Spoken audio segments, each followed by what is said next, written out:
안녕하십니까. 전은구입니다. 자, 이제 지난 시간에 이어서 이제 응용수리 두 번째 시간. 이번 시간에는 우리가 이제 나이 있죠. 나이 따지는 문제라든지 또는 시계, 그 다음에 요일 따지는 거, 그 다음에 확률과 확률 통계에서 그 확률하고 평균에 대한 거, 이런 것들도 모든 문제가 가능한 건 아니지만, 요령으로 답을 좀 빨리빨리 찾을 수 있는 그런 문제들이 있거든요. 그런 것들을 살펴보도록 할게요. 자, 지금부터 한번 저하고 같이 가보도록 하겠습니다. 자, 응용수리 이제 두 번째 시간, 이제 나이 따지는 거 있죠? 요거부터 차근차근 살펴보도록 할게요. 자, 우선 나이 문제, 뭐 아버지 나이, 어머니 나이, 뭐 아들의 나이는 나이 따지는 거 있죠? 요거는 대표적으로 보기를 가지고 거꾸로 푸는 대표적인 형태 문제거든요. 자, 문제를 한번 살펴볼게요. 자, 현재 어머니의 나이는 45세이고 아들의 나이는 13세이다. 어머니 나이가 아들 나이의 3배가 되는 때는 몇 년 후이냐? 그럼 이제 수학적으로 식을 세워서 풀려면 몇 년 후를 모르니까 이거를 x라고 놓고, 그죠? x년 후. 그러면 x년 후에 어머니의 나이는 현재가 45세니까요. 45 플러스 x, 이게 어머니 나이겠죠? 그 다음에 x년 후에 아들의 나이는 13 플러스 x, 이게 아들의 나이겠죠? 근데 x년 후에 어머니의 나이가 아들의 나이의 몇 배? 3배. 그러면 여기에 곱하기 3한 놈이 어머니의 나이랑 같으면 돼요. 그래서 이렇게 1차 방정식을 세워서 풀면 끝이에요. 그런데 자, 대표적으로 보기를 가지고 거꾸로 풀 수 있다라는 게 뭐냐면 식 필요 없이 이렇게 봅니다. 그냥 보기를 갖다 놓고 보기에서 찾는 거니까 찾는데, 여기서 또 하나의 팁은요, 우리가 보기를 가지고서 문제를 거꾸로 풀 때 항상 조금 생각을 해야 돼요. 조금 생각을 하면 보기를 보고서 1번부터 5번까지 다 해볼 필요가 없어요. 그냥 이거 딱 보고서 이거 무조건 안 돼 이렇게 들어가야 돼. 둘 중에 하나가 답이야 이렇게 돼야 돼요. 1번 아니면 4번이 답이구나. 그럼 그걸 뭘 보고 판단합니까? 역시 수의 특징입니다. 배수 있죠, 배수? 배수를 가지고 따지는 거야. 지금 보세요. 현재 어머니 나이는 45세래잖아요. 그치? 45세니까 현재 어머니 나이가 3의 배수야, 3의 배수. 맞죠? 3의 배수입니다. 그런데 X년 후에 또 어머니 나이가 아들 나이의 3배가 돼야 되잖아요. X년 후에 아들의 나이가 몇 점 몇 살 이런 건 없잖아. 아들이 15.3살 이런 건 없을 거 아니에요. 그치? 정수란 말이야, 자연수. 그치? 그런데 어머니 나이가 아들의 나이가 3배가 돼야 돼. 지금 현재 어머니 나이가 3의 배수야. 그죠? 그런데 X년 후에도 3의 배수가 돼야 돼. 아들의 나이의 3배가 돼야 되니까, 그렇다면 X라고 하는 것은 X년 후 그 X라고 하는 것은 반드시 뭐가 돼야 돼? 3의 배수가 돼야 돼요. 그래야만 3의 배수가 나오니까. 맞죠? 이해갔나요? 그러니까 이거는 무조건 안 되는 거야. 둘 중에 하나가 답이다 그 얘기예요. 그럼 이거 갖다 놓고 1번 갖다 놓고 해보는 거야. 계산해봐요. 3배가 되는지. 그래서 안 되면 답이 4번인 거고 되면 1번인 거고. 이해갔죠? 그래서 자 볼게요. 3년 후. 그 3년 후에 여기서 3 더하면 어머니 나이 48살. 그쵸? 3년 후 아들이 현재 13살이니까 3년 후엔 16살. 그쵸? 그럼 16 곱하기 3에서 얘가 되는지 보라 그 얘기예요. 되면 이게 답이다 그 얘기죠. 그쵸? 그럼 식이 필요 없어요. 됐나요? 응. 자, 그 다음 이번에는 시계 문제 있죠. 시계 문제. 요걸 잠깐 살펴볼게요. 자, 시계 문제에서는 기본적으로 시침은 1분에 0.5도씩 회전합니다. 그 다음에 분침은 1분 동안에 6도씩 회전합니다. 자, 요거 잠깐 설명할게요. 우리가 시계가 이렇게 있는데 12시, 3시, 6시, 9시 그래 놓고 이게 1, 2, 3, 4 이렇게 요렇게 되죠? 이렇게요? 그러면 시침은 1시간 동안에 이거 한 칸 움직여요. 맞죠? 1시간 동안. 근데 이 한 칸이 몇 도야? 30도잖아. 그죠? 360도니까 30도죠? 그러니까 1시간 동안에 60분 동안에 얘는 30도를 회전합니다. 그 얘기잖아요. 그래서 요만큼 회전합니다. 그 얘기고요. 1분 동안. 분침 한 바퀴 돌잖아. 1분 동안에. 아니, 1시간 동안에. 그쵸? 1시간 동안 한 바퀴 돕니다. 360도 돌아요. 그러니까 60분 동안에 360도를 회전합니다. 하니까 6도씩 회전합니다. 1분 동안. 됐죠? 요거 가지고 문제 다 푸는 거거든요. 다 푸는 건데, 그러면 문제를 풀기 전에 간단한 문제를 먼저 잠깐 살펴볼게요. 예를 들어서, 몇 시라 갈까요? 한 4시 35분 할까요? 4시 35분이라 할게요. 자, 4시 35분에 시침과 분침이 이루는 작은 각. 그건 몇 도겠습니까? 이렇게 나오는데, 보통 5분 단위로 문제를 많이 내요. 5분 단위로? 5분, 10분, 15분 이렇게. 그거는, 물론, 예를 들어서 4시 33분 이렇게 낼 수도 있어요. 낼 수도 있는데, 대체적으로 5분 단위로 문제를 많이 냅니다. 자, 그럼 이렇게 보세요. 4시 35분이다. 그러면, 자, 시계를 다시 가볼까요?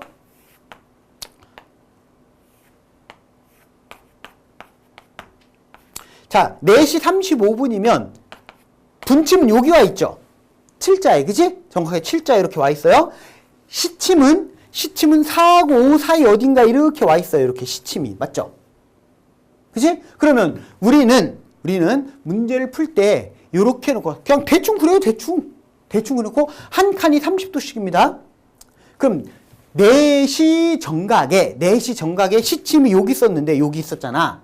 그쵸? 35분 동안에 몇 도 회전을 움직였습니까? 요거를 따져주면 되는 거야. 맞죠? 얼마만큼 회전했습니까? 그쵸? 그러면 35분이니까 35분 동안 몇 도 회전했습니까? 여기에 곱하기 0.5 해주면 시침의 회전 각도가 나오죠. 됐습니까? 그러면 한번 계산해 볼까요? 5, 25에 5, 3, 15 25에 5, 3, 15니까요. 17.5도 요만큼 회전하게 돼. 그쵸? 그럼 요 회전각이 17.5도란 얘기죠. 그럼 어떻게 하면 돼요? 여기에서 하나, 둘, 세 칸이잖아. 그치? 하나, 둘, 세 칸이니까 90도였잖아. 그쵸? 그치? 90도에서 요거만큼 빼주면 되죠. 요거만큼 빼주면 돼. 90도에서 빼기 17.5도. 요게 답이에요. 됐습니까? 그럼 72.5도가 답이 되겠지? 이렇게 풀면 된다는 얘기예요. 다른 것도 마찬가지입니다. 자, 그런데 자, 이번에는 이런 문제를 풀어보자. 이런 문제를. 짠. 이런 문제요.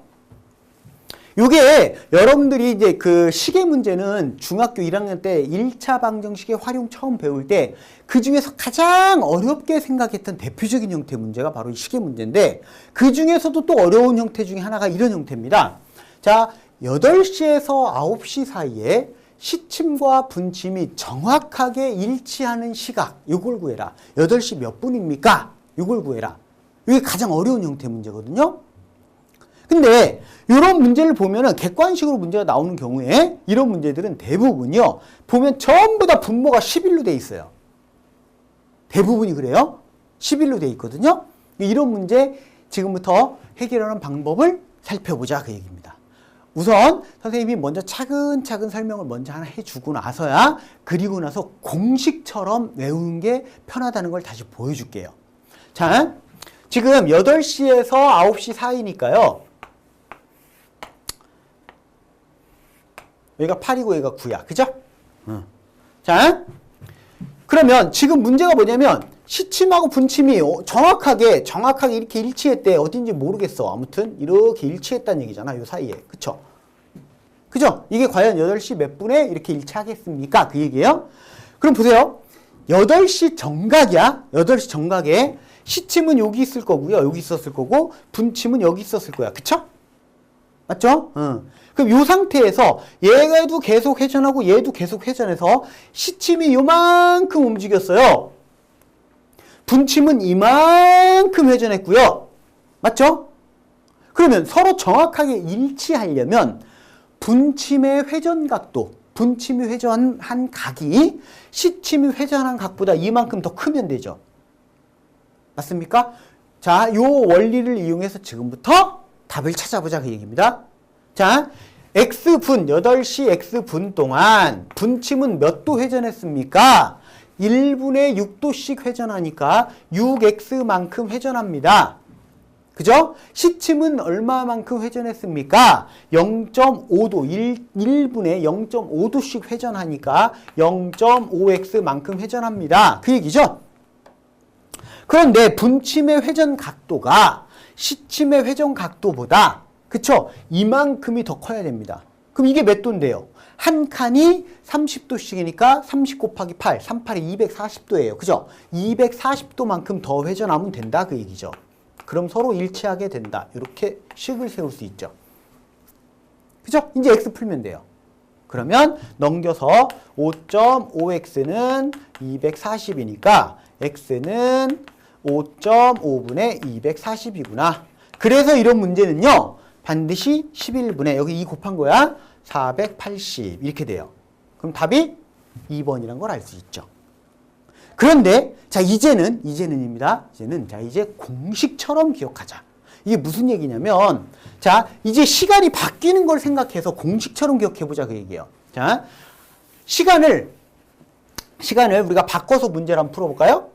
시간을 바꿔서 예를 들어서 1시부터 2시 사이에 일치한다 합시다. 1시에서 2시 사이. 여기가 1이고 2잖아. 그쵸? 그럼 여기 어딘가 일치해야 돼. 이렇게 일치. 그지? 맞죠?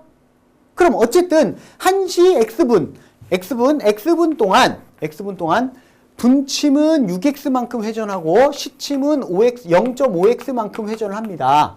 근데 분침의 회전 각도가 자 시침은 요만큼 움직여야 되죠? 1시 정각 여기 시침 여기 썼으니까 그쵸? 분침은 항상 12에 있다가 이만큼 움직여야죠? 이만큼. 그럼 몇 도 더 움직여야 돼? 한 칸 더 움직여, 한 칸. 시침보다, 즉 30도 더 움직여야 되죠. 30도. 그래서 요 놈은 한 칸, 30도만큼 더 움직여야 됩니다. 맞죠? 그럼 곱하기 1 이렇게 하면 되겠네. 이해가나요? 그럼 요게 이렇게 같은 데잖아.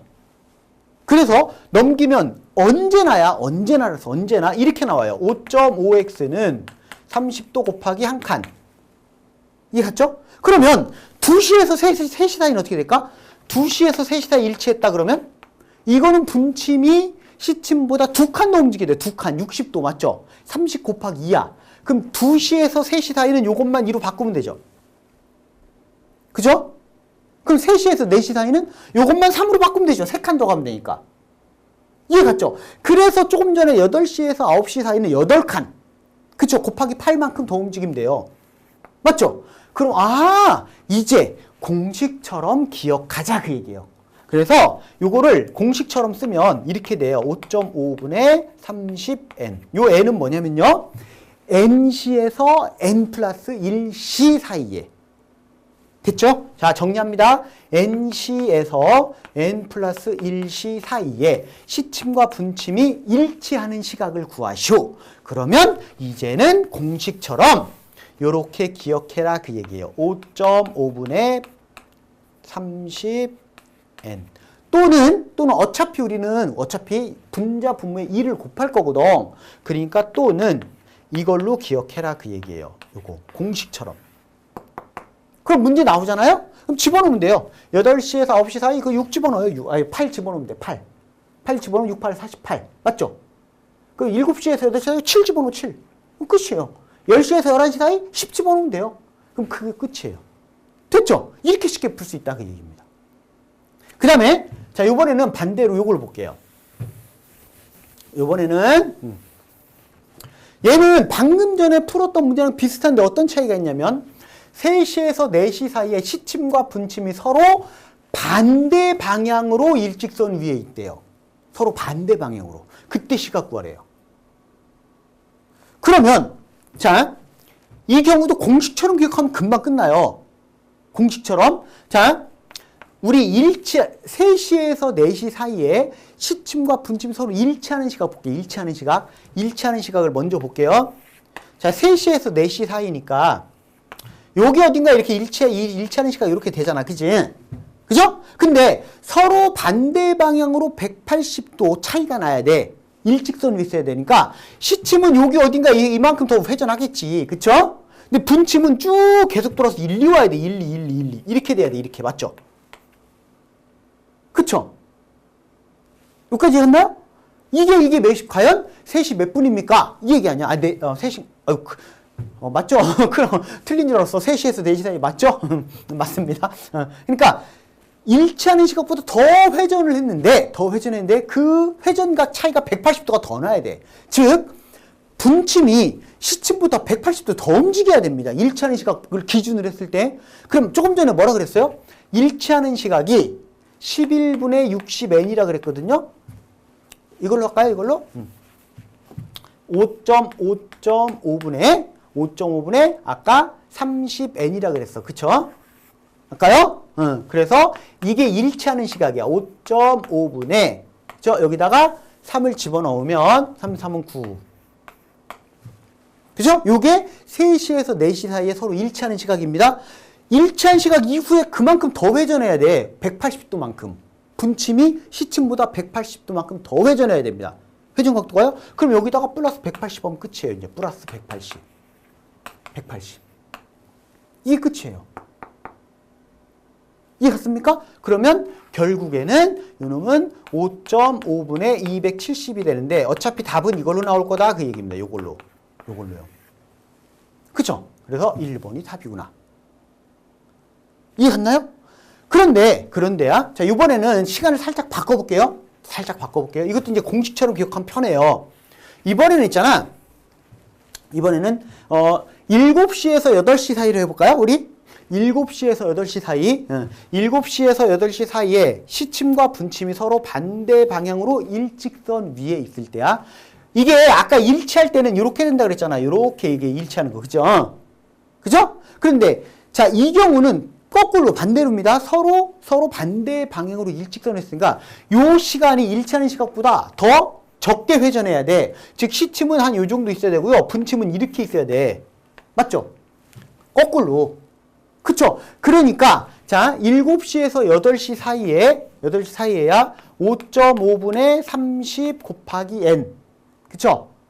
n 요게 7이죠. 7. 요게 5.5분의 210도. 210. 요게 일치하는 시각이야. 일치하는 시각. 그쵸? 그런데 일치하는 시각보다 적게 회전해야 돼. 180도만큼 적게 회전해야 된다고요. 그쵸? 그러니까 어떻게 하면 돼? 이때는 빼기 180 하면 돼요. 빼기 180. 됐습니까? 그래서 요 시각은 5.5분의 30이니까 11분의 60. 요 시간이 되는 거예요. 정리할게요. 이제 정리합니다. 정리를 하면 자, 서로 반대 방향으로 일직선 위에 있을 시각을 구하시오. 그러면 일치하는 시각이 공식이 왜 중요하냐면 아까 일치하는 시각이 5.5분의 30n이었습니다. 그죠? 그치? 얘를 이렇게 하면 돼요. 요 놈이 180보다 작으면 플러스 180 하면 되고요. 플러스? 요 놈이 180보다 더 크면 마이너스 180 하면 돼요. 다시 말하면 요 놈이 180보다 작다는 얘기는 이게 180이 되려면 n이 6이잖아. 그러니까 6시가 되기 전에. 알겠죠? 6시 전에 1시, 2시, 3시, 4시, 5시. 그 얘기입니다. 그러니까 n이 6보다 작으면 플러스 180. 반대로 n이 6보다 더 크면 7, 8, 90 이렇게 나가면 요 값이 180보다 큰 값이 나와요. 맞죠? 그때는 마이너스 180 하면 돼요. 이해갔죠? 그래서 공식을 요렇게 기억을 해버립니다. 플러스 마이너스 180 요렇게요. 됐죠? 이해갔나요? 물론 나중에 답을 구할 때는 답은 이렇게 나올 거예요. 11분의 60n 플러스 마이너스 360 요렇게요.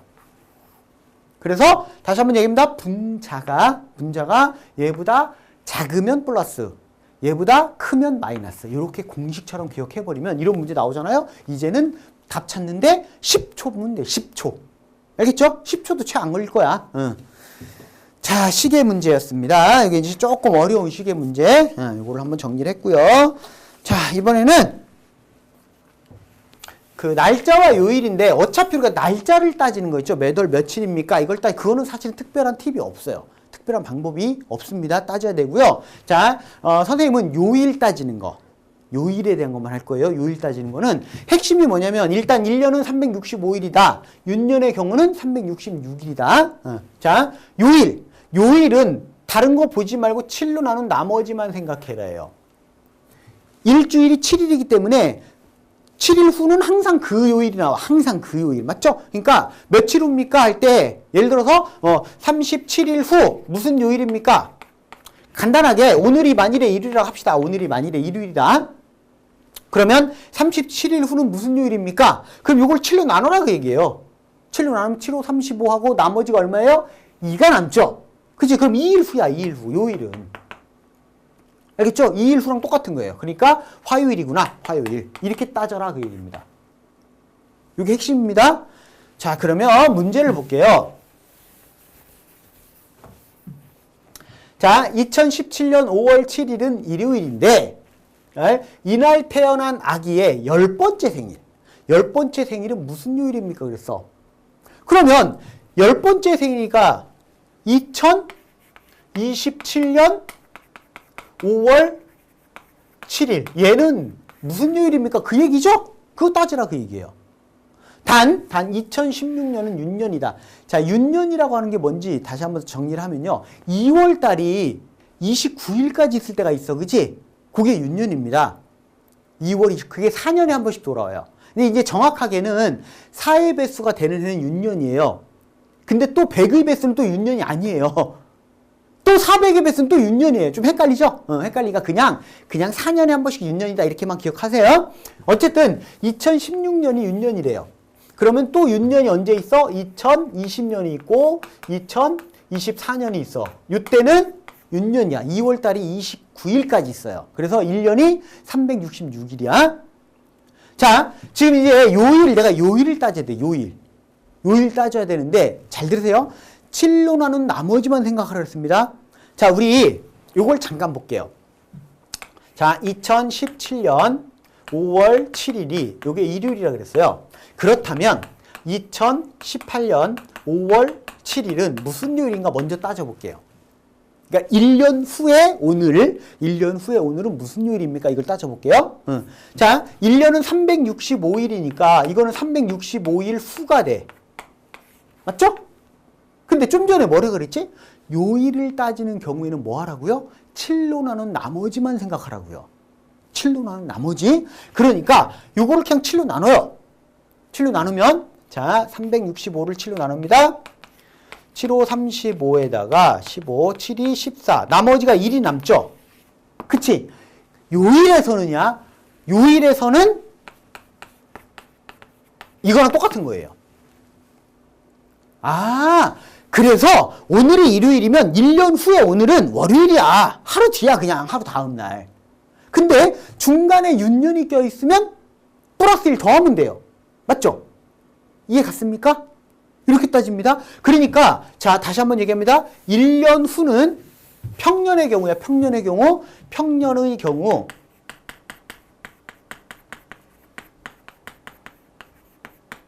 1년 후는 요일에서는 그 다음 날, 즉 1일 후다. 이렇게 보면 된다. 그 얘기예요. 됐죠? 그러면 자, 이제 지금부터 따질 거예요. 얘는 10년 후야. 10년 후. 그럼 만일에 윤년이 중간에 없다면이야. 윤년의 중간이 없다면 10년 후는 결국엔 뭐가 돼요? 전부 다 평년만 있다면 10일 후가 되는 거예요. 맞죠? 근데 이것도 10일 후 따질 필요 없어요. 7로 나누면 얼마야? 7로 나누면 나머지가 3이 남죠? 그러니까 3일 후야. 10년 후는 3일 후가 되는 거. 이해 갔습니까? 요일 따질 때는. 여기까지 이해 갔죠? 여기까지? 아, 그럼 3일 후네. 평년만 있다면. 그런데 중간에 윤년이 2번이 들어가요. 맞죠? 2020년, 2024년 2번 들어가죠? 2번이 들어가면 거기다 플러스 2만 해주면 되는 거예요.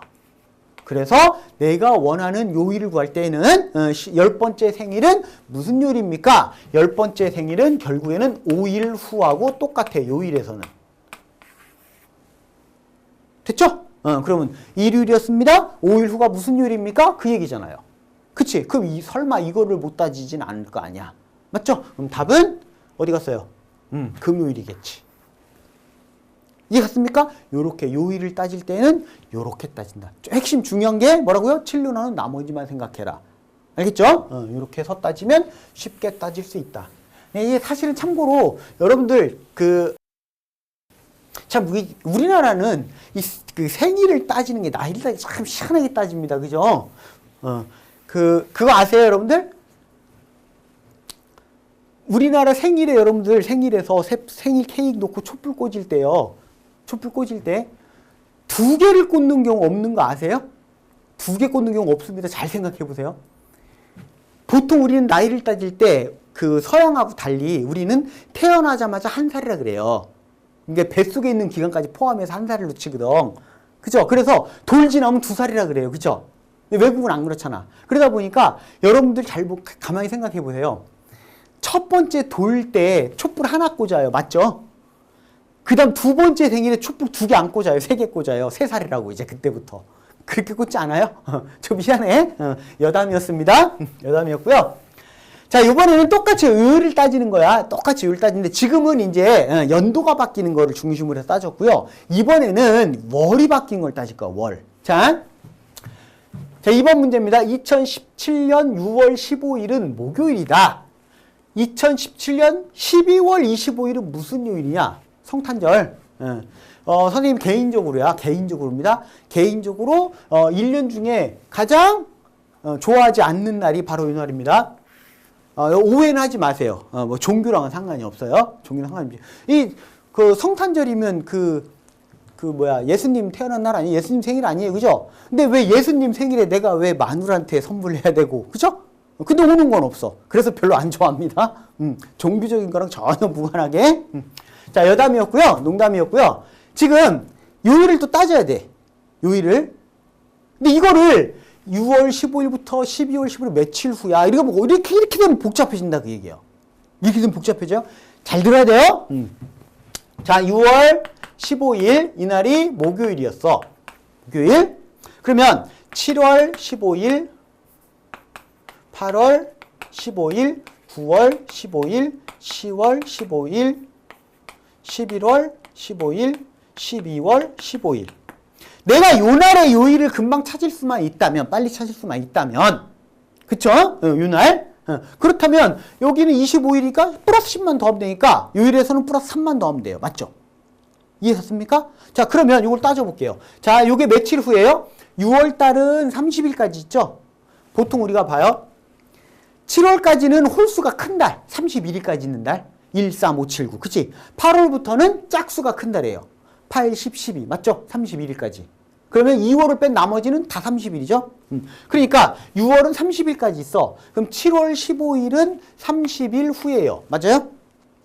그치? 그럼 다시 여기에 7월 15일에서 8월 15일은 31일 후가 될 거고요. 8월 달이 또 31일까지 있으니까 이것도 31일 후가 될 거고요. 그 다음에 이놈은 30일 후가 될 거고, 다시 31일 후가 될 거고, 또 30일 후가 될 거야. 맞죠? 그래서 보통은 우리가 요일을 따질 때 이걸 전부 다 더합니다. 그래서 며칠 후인가 이렇게 따져요. 근데 그렇게 하면 계산하는데 시간이 많이 걸려요. 맞죠? 그래서 지금부터 이제 잘 들어야 돼요. 그래서 요일에서는 7로 나눈 나머지만 생각을 했어. 7로 나눈 나머지만 생각하니까, 자, 6월 15일하고 7월 15일은 30일 후인데 얘는 요일을 따질 때 요일에서는 요거를 7로 나눈 나머지 7로 나누면 나머지가 2가 남죠? 그러니까 요거는 2일 후야. 2일, 이틀 후. 요일에서 요걸로 따지라고 얘기해요. 그럼 얘는 뭐가 되겠어? 3일 후겠지. 얘는 또 3일 후겠지. 이해 가요? 그렇게 따지는 거예요. 오케이?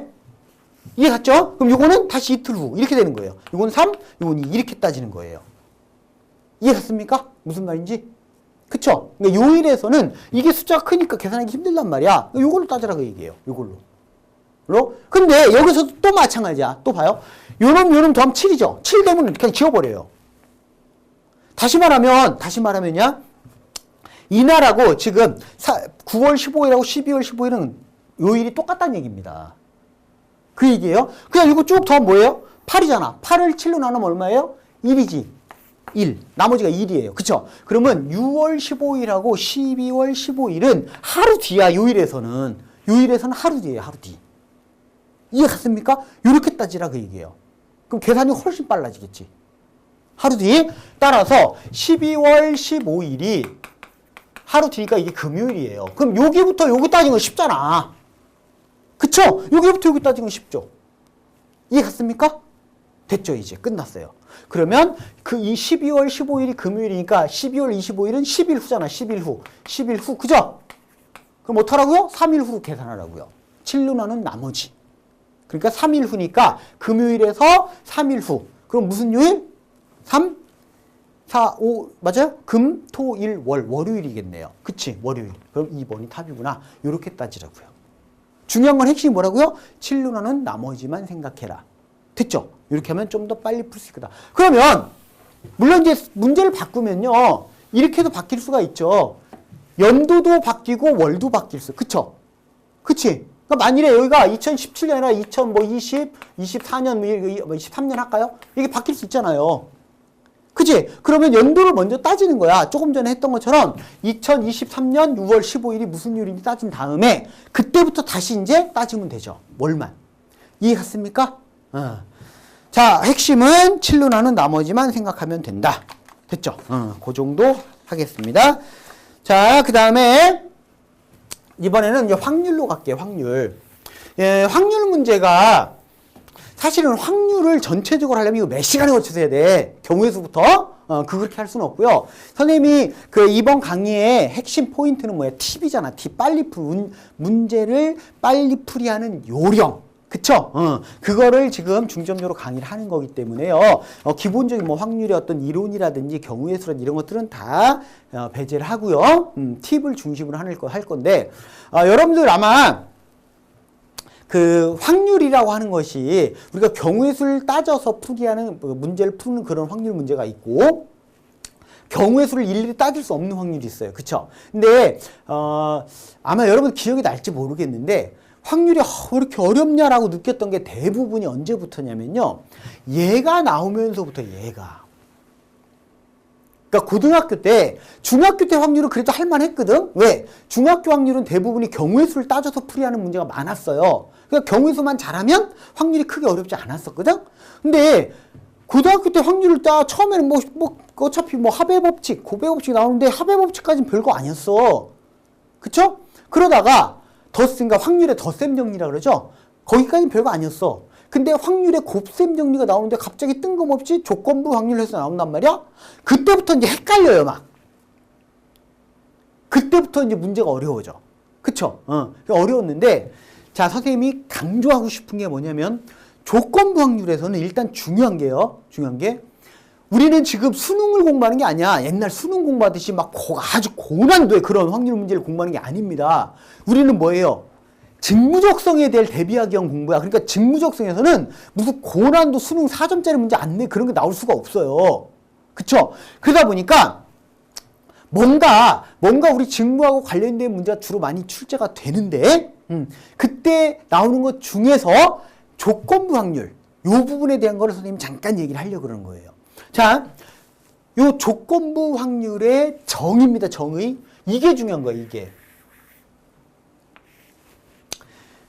어떤 사건 A가 일어났다는 가정하에 사건 B가 일어날 확률. 이게 조건부 확률의 정의입니다. 정의고요. 여러분들 아마 기호로 이렇게 기억을 하고 있을 거예요. 기억이 안 나는 학생도 있을 수 있습니다. 기억이 안 나는 학생도 있을 거예요. 자, P, B, given A. 그러니까 A가 주어졌다는 가정하에 given B가 일어날 확률. 이 확률은 PA분의 PA 교 B. 원래 정의는 이거예요. 원래 정의는 이겁니다. 이거. 원래 정의가 요거예요. NA분의 NA 교 B. 원래 정의가요. 그런데 우리는 보통 이걸로 정의를 다 기억하고 있어. 왜 그러냐면 아까 잠깐 얘기했지만 우리가 NA를 구할 수가 없는 경우가 많단 말이에요. 일일이 세서 경우의 수를 찾을 수가 없어. 그런 경우가 많단 말이에요. 실제로는. 그죠? 그러다 보니까 분자 분모를 전체 이걸로 나눈 거 이렇게 나눈 거 이렇게요. 여기서 S가 집합으로 얘기하면 전체 집합이에요. 표본 공간이라 그러지. 표본 공간. 확률에서는 이걸 나눈 거야. 그래서 이게 PA, A가 일어날 확률, 이거는 A와 B가 동시에 일어날 확률. 그래서 주로 우리는 이걸로 기억하죠. 그죠? 그리고 실제로 예전에 아마 여러분들 기억날지 모르겠는데 대한민국의 모든 수학 서적들, 대한민국의 모든 수학 성적들 조건 방률 그 해설 풀이를 보면 다 이런 식으로 풀이해놔요. 물론 나도 마찬가지입니다. 문제 출제를 부탁해서 출제 이렇게 교재 같은 거 쓸 때 교재 쓸 때 해설 쓸 때 다 그렇게 해줘요. 그렇게 해서 해놔요. 그래놓고는 실제로 문제 다 풀 때는 그렇게 안 풀죠. 자, 일단 요거 다시 한번 공식에 대한 걸 설명을 잠깐 했어요. 자, 그 다음에 요거는 이제 팁에서 문제에서 퍼센트만 나오는 경우. 퍼센트. 그러니까 문제를 쭉 읽었는데 다 퍼센트에 대한 것밖에 없어. 그 경우에는요, 전체 수량을 100 또는 1000 또는 10,000 이것처럼 계산하기 편리한 숫자를 직접 집어넣어서 푸는 게 훨씬 빠릅니다. 요거는 문제를 통해서 여러분들이 아, 이게 그 뜻이구나 라고 이해해야 돼요. 자, 그러면 지금부터 문제를 통해서 다시 한번 설명을 해줄게요. 문제를 볼게요. 자, 선생님이 지금 조건 방률의 정의를 막 강조했어. A가 일어났다는 가정하에 B가 일어날 확률, 정의 왜 그랬나를 잘 생각해 봐야 돼요. 자, 문제를 볼게요. 남자가 16명, 여자가 14명이 근무하고 있는 어느 중소기업에서 남자가 9명, 여자 6명이 안경을 쓰고 있답니다. 이때 이 회사에 근무하는 사람 중에서 임의로 선택한 한 사람이, 그쵸? 아무나 한 사람 선택을 했더니 그 사람이 뭐 했대요? 안경을 쓰고 있었대요. 안경을 쓰고 있을 때 그 사람이 남자일 확률을 구하시오 그랬어. 이게 이제 원래 수학적으로 식을 써서 풀 때 이렇게 풉니다. 자, 어떤 한 사람, 그 사람이 남자일 사건을 A. 그 다음에 어떤 한 사람이 안경을 쓰고 있을 확률을, 안경 쓰고 있을 확률 B라고 할게요. 안경을 쓰고 있을 확률 B. B예요, B. 이게 무슨 뜻이냐면, PA 그러면, 그죠? 어떤 한 사람 뽑았을 때 그 사람이 남자일 확률이야. 그럼 PB는 무슨 뜻이야? 그 사람이 안경을 쓰고 있을 확률이에요. 근데 지금 우리가 구하고자 하는 게 뭐냐면 이거예요.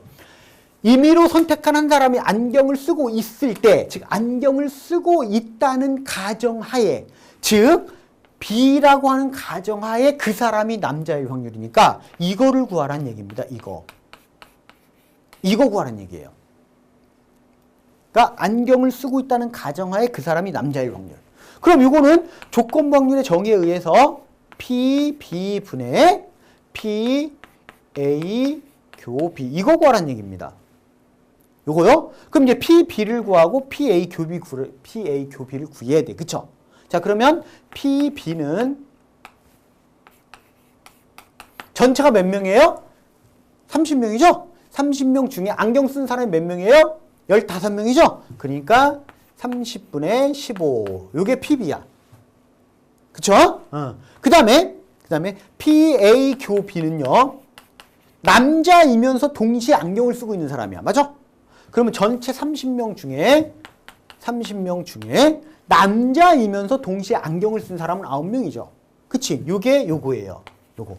그래서 얘는 30분의 15분의 30분의 9. 그래서 이렇게 돼요. 약분하면 3, 5, 15, 3, 3, 9, 5분의 3이구나. 이렇게 푸는 문제예요.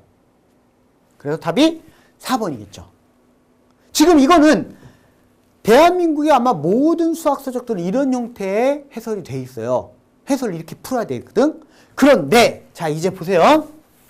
내가 이거를 설명하기 위해서 강의하는 게 아니라 그랬죠. 잘 들어.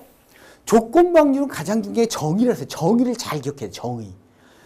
A라는 사건이 일어났다는 가정하니까 그놈이 바로 쉽게 얘기하면 전체 집합이 되는 거야. 전체 대상이. 일어난 사건이. 그 중에서 B도 일어난 거야. 그게 조건 방률이거든요. 그러니까 잘 봐요. 임의로 선택한 한 사람이 안경을 쓰고 있을 때 그러면 안경을 쓰지 않은 사람은 필요 없어요. 알겠습니까? 필요 없다고요. 안경 쓴 사람 중에 그게 분모예요. 안경 총 몇 명이 썼어요? 15명이 썼어요. 이거 다 필요 없는 거야. 알겠습니까?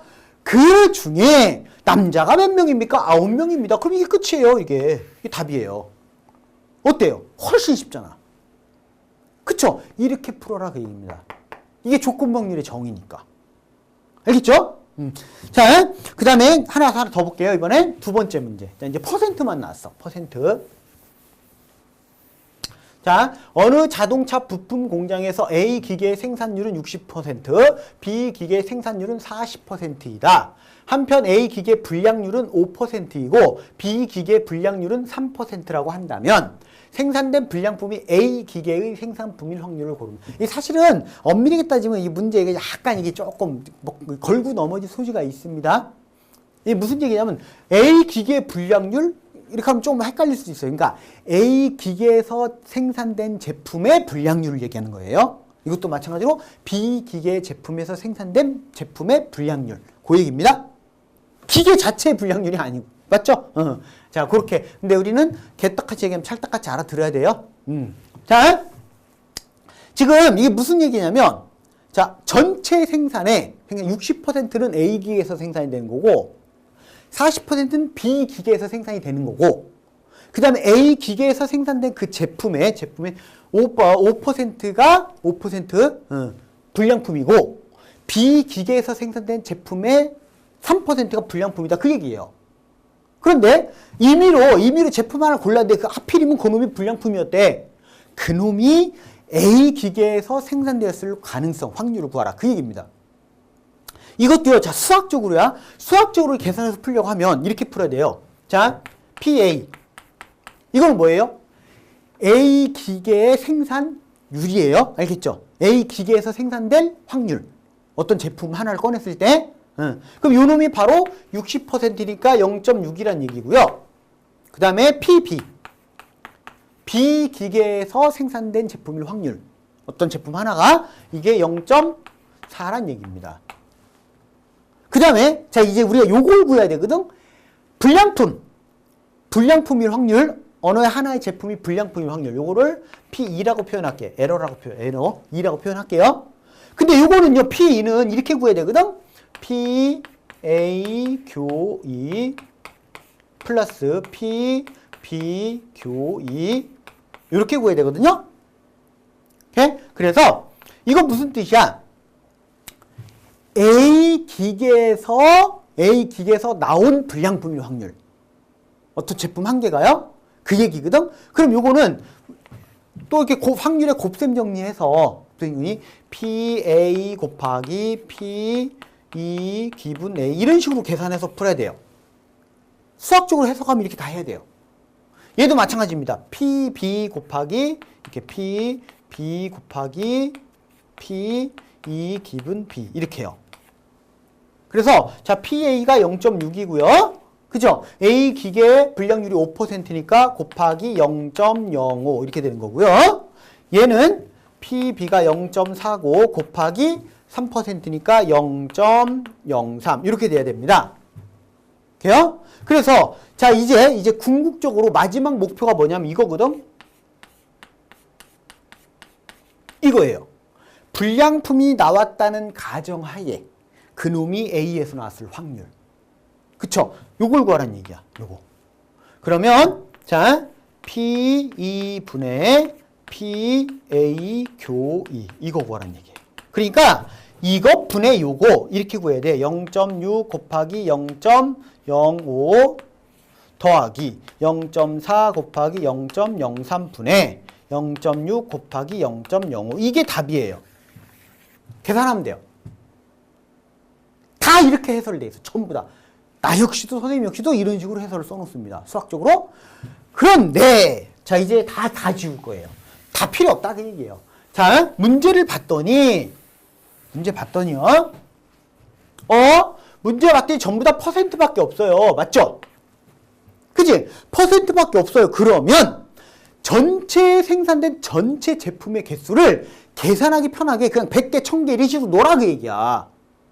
돼요? 그래서 자 그냥 봐 이제 어떻게 바뀌나 봐요. 만일에 전체 제품의 개수로야 전체 제품의 개수를 만일에 100개라고 할까요? 100개? 전체 개수 100개 이렇게 놓을게요. 그러면 A 기계에서 60개 이게 개로 바뀌는 거야 개. 그죠?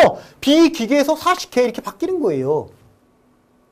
이해 갔습니까? 그 다음에 A 기계 불량률은 5%니까 60개 중에 5%가 6, 5, 30이니까 3개네, 3개. 그럼 3개. 맞죠? B 기계 불량률 3%야. 그럼 3, 4, 12. 1.2개. 그 제품이 1.2개 나올 수는 없잖아요. 그러니까 이런 경우는 어떻게 해? 0을 하나 더 붙여버려. 몇 개? 1000개. 이해 가요? 1000개. 그럼 얘가 600개. 얘는 400개.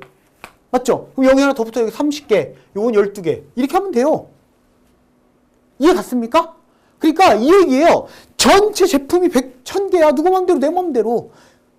만약에 이렇게 문제 푸는데 틀리면 어떡할 거예요? 내가 책임져, 내가. 절대 안 틀리니까 내가 책임져요. 그러니까 1000개 중에서 600개는 A 기계에서 나온 거고요. 400개는 B 기계에서 나온 거야. 근데 600개 중에 5%니까 30개. 400개 중에 3%니까 3, 40, 12개. 불량품이. 그럼 총 불량품이 30개, 12개니까 총 불량품이 몇 개예요? 42개예요. 총 불량품이. 그죠? 맞습니까? 근데 내가 제품을 하나 그냥 임의로 무심코 하나 꺼냈는데 그놈이 불량품이었대. 그럼 무슨 얘기야? 이 중에 하나 나왔다는 얘기 아니에요. 맞죠? 이 중에서 한 개 나왔다는 얘기야. 그 중에서 A에서 나온 게 몇 개입니까? 잖아. 아니, A에서 나올 확률이 얼마입니까? 이 중에서 30개는 A 거잖아. 맞죠? 그러니까 이게 답이라고요. 그냥 42분의 30. 요거 약분하면 끝이라고요. 이해 가요? 무슨 말인지 요렇게 풀면 쉽게 풀 수 있다 그 얘기입니다. 개수로 바꿔버리는 거야 그냥. 됐죠? 그래서 불량품이 나왔다며. 그럼 얘는 신경 쓸 필요 없는 거야 이제. 이 중에서 나온 거야. 근데 그 중에서 A에서 만든 게 30개야. 그러니까 확률은 42분의 30이구나. 이렇게 해요. 됐죠? 그럼 약분하면 어떻게 될까요? 이렇게 되겠죠. 7분의 5. 그러면 답이 3번이구나. 요렇게 푼다 그 얘기입니다. 자, 확률에 대해서 쭉 조건방열 정의를 정확하게 잘 이용하면 쉽게 이렇게 문제를 풀 수 있다는 얘기를 했고요. 자, 이번에는 이제 평균에 대한 걸 또 볼게요. 평균. 자, 이거 평균 값을 계산하는 걸 모르는 사람은 아무도 없습니다. 그죠? 별량 다 더해가지고 그 개수로 나누면 평균이에요. 그죠?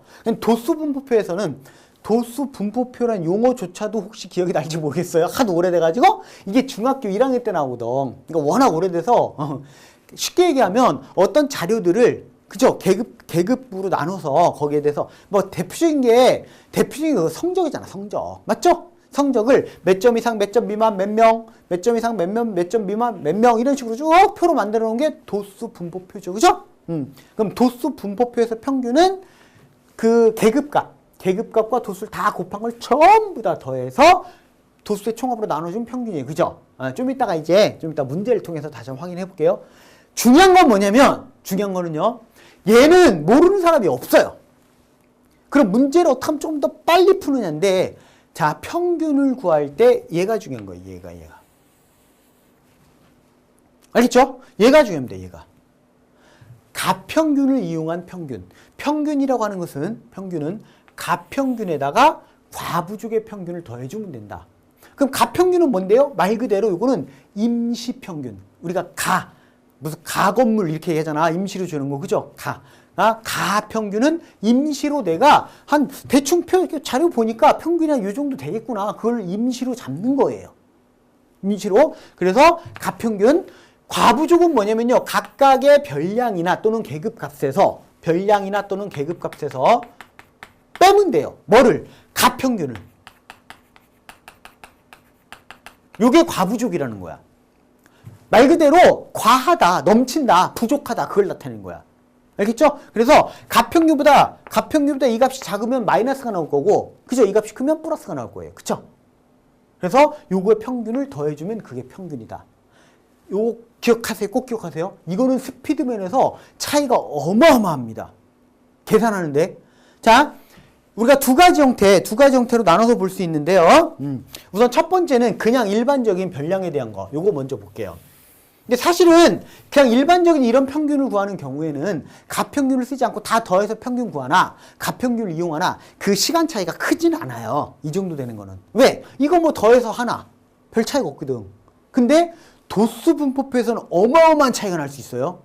그거는 좀 이따가 다시 한번 또 문제를 통해서 볼게요. 자, 다음은 시집사원 10명의 키를 나타내는 것이다. 키의 평균 구하래요.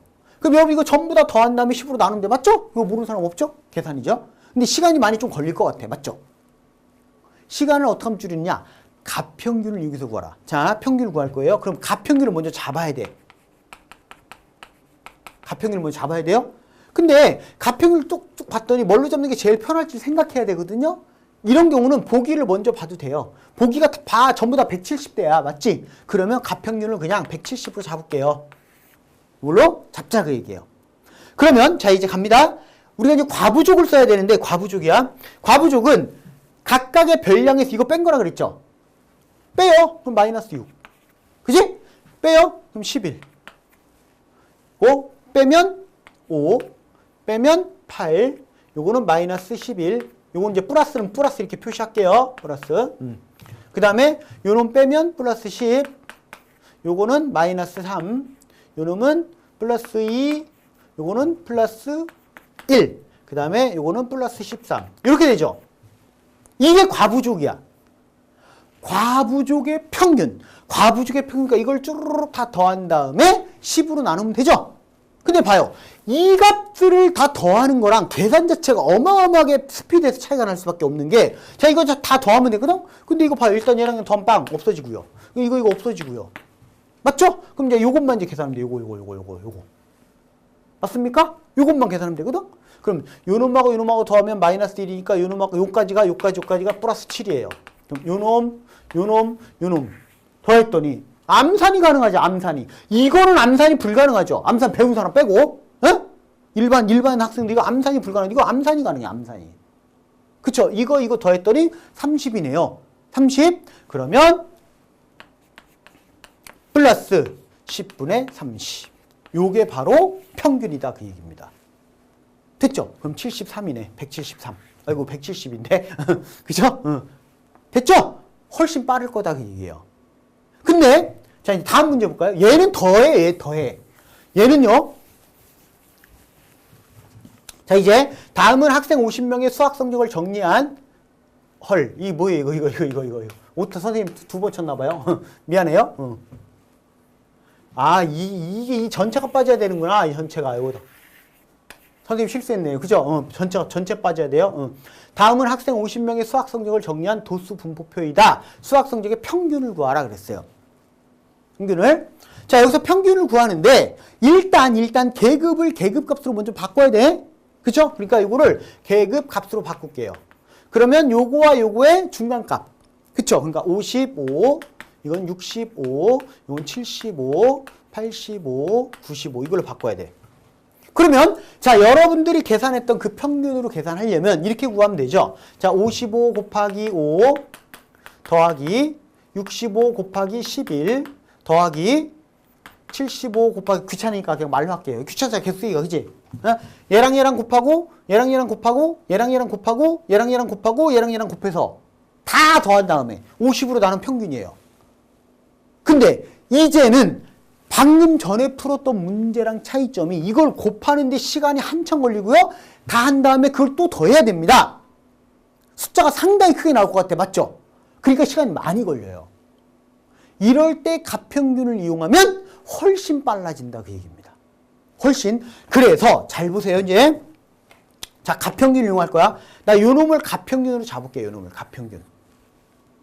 잡을 거예요. 그러면 자 요 옆에 쓰는 게 여기다 쓸까요? 여기다가 요게 뭐예요? 과부족이야. 과부족. 즉 계급값에서 값평균을 뺀 값. 그럼 요건 마이너스 20이고요. 요놈은 마이너스 10. 요놈은 플러스 이건 0이고요. 이거 플러스 10. 요놈은 플러스 20. 요게 과부족입니다. 과부족. 그러면 자 값평균 75점을 값평균으로 잡고 플러스 자 이제 50분의 이 과부족의 평균을 구해야 되잖아. 그치? 이거는 뭐야? 내가 75점을 갖자 임시로 평균을 잡았을 때 20점 부족한 사람이 5명 있다는 얘기거든요. 그치? 그러니까 얘랑 곱해야죠. 그죠?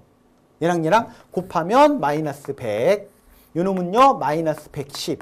얘는 뭐 어차피 빵이니까 신경 쓸 필요 없고, 그 다음에 요놈은 플러스 90. 요놈은 플러스 27에 14, 140. 됐죠? 그럼 요거는 암산이 가능해요. 요거는 그러면 요거를 다 계산하면 어디 볼까요? 10, 120. 20이네. 20이죠. 그쵸? 요거 230 마이너스 210이니까 20.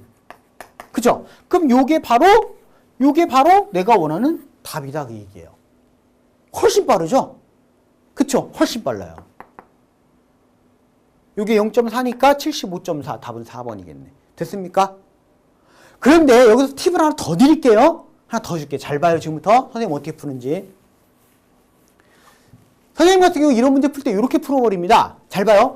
지금 내가 가평균을 75점으로 잡았을 때 20점 부족한 사람이 5명 있어. 그지?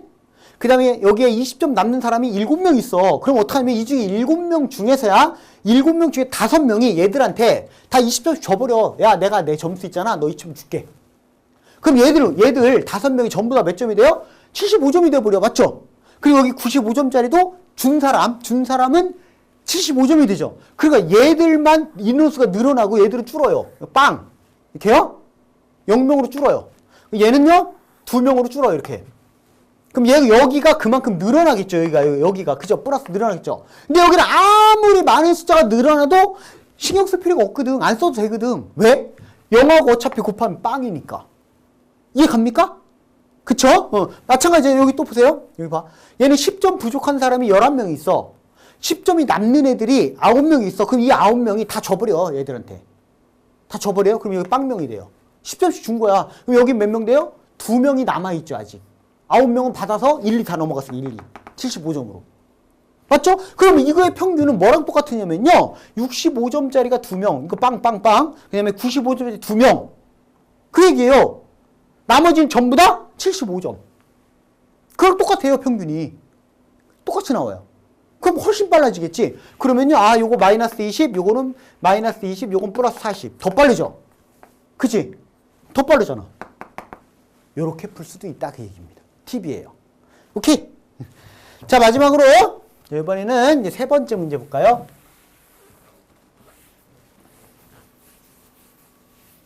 자, 박주임을 포함한 영업부 직원 9명의 평균 나이가 37세랍니다. 37세. 근데 박주임이 승진과 동시에 다른 부서로 이동하고 남은 영업부 직원들의 평균 나이가 38세가 됐대요. 이때 박주임은 몇 살이겠습니까? 그럼 이제 원래 이런 건 이렇게 풀어야죠. 그죠? 원래 자, 박주임의 나이를 몰라. 그지? 모르니까 X. 모르니까요? 그러면 자, 지금 영업부 전체 9명의 평균 나이가 37세래요. 그러면 9 곱하기 37. 9, 37, 9. 27, 97에 63, 333이네. 즉, 영업부 직원 9명의 전체 나이의 총합. 나이의 총합이에요, 합은 333살이에요. 그죠? 그럼 박주임이 떠나고 난 8명의 나이는 333에서 박주임의 나이 X살 빼면 되죠. 그쵸? 이 사람들의 평균 나이가 38이니까 이걸 8로 나눠주면 38. 이렇게 해서 X를 구하면 돼요. 이렇게 푸는 거 맞죠? 오케이? 자, 요건 이제 수학적으로 식을 세워서 푸는 거고, 이것도 마찬가지입니다. 이렇게 보는 거예요. 자, 박주임이 있어, 박주임이 이렇게 있는데, 박주임. 나머지 8명이 이렇게 있어요. 8명이. 근데 박주임을 제외한 나머지 8명의 평균 나이가 38살이래요. 그러면 이 사람들의 나이가 각각 몇 살인지 몰라. 모르는데 그냥 전부 다 38살. 누구 맘대로 내 맘대로. 왜? 그래도 맞아야 되거든. 이 사람들 전부 다 38살이라 생각해. 전부 다. 그렇게 보면 돼요. 이해 갔습니까? 전부 다 38살이에요? 네? 그런데 박주임까지 포함해서 이 전체 평균이 37이 돼야 되거든. 그럼 어떻게 해? 방금 전에 했던 것처럼 야, 내가 너 1살 줄게. 나도 1살 줄게. 나도 1살 줄게. 1살씩 다 줘버려. 다 줘버려요. 그럼 전부 다 37이 되면 되잖아. 맞죠? 9명이. 이해 갔습니까? 그러니까 8명이 1살씩 얘한테 줬을 때 얘가 37살이 되면 돼요. 그지? 그럼 거꾸로 8 빼면 되잖아. 맞죠? 8 빼면 얘는 29살이겠네. 그쵸? 29살. 이렇게 푼다 그 얘기입니다. 계산이 필요 없죠. 됐나요? 자, 이렇게 해서 이제 응용수리 파트, 이 응용수리 부분 이제 확률과 통계까지 쭉 한번 봤습니다. 이제 다음 시간에는 이제 마지막 시간으로요. 그 자료 해석 있죠? 자료 해석하고 그 다음에 시각적 사고. 우리가 이게 공간 지각력을 하는데 그 중에서 그 팁이 좀 필요한 부분들이 있어. 그 부분을 또 정리하도록 할게요. 자, 지금까지 전원구였습니다.